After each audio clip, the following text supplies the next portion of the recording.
Southern Gardening is in Picayune, Mississippi at the home of Kay Cline, admiring her beautiful varieties of clematis growing in her landscape. Let's take a closer look at some of these plants. Clematis Josephine is a true showstopper with its large lilac-based petals of 5 inches that surround pom-pom centers of pink lilac.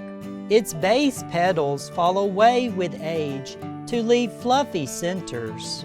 This premium variety is at the forefront of clematis breeding.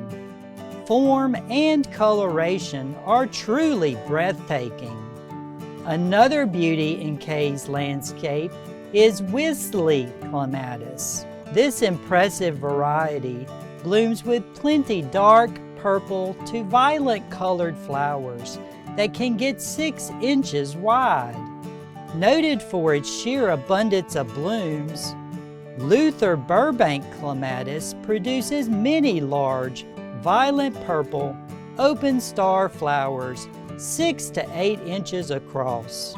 The attractive blooms are blessed with 6 rounded, wavy-edged sepals that nearly overlap at the base but draw apart and crimp downward as they expand. They also make a lovely prominent tuft of pale yellow stamens, adding to the visual interest of the blooms.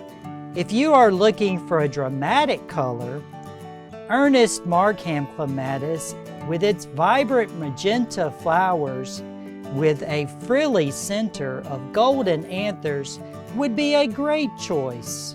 The flowers definitely stand out in the landscape with their backdrop of green foliage.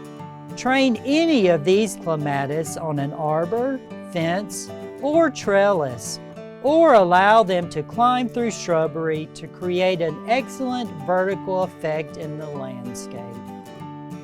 As you can see, clematis vines can definitely add interest and appeal to any landscape. I'm Eddie Smith, and I will see you next time on Southern Gardening.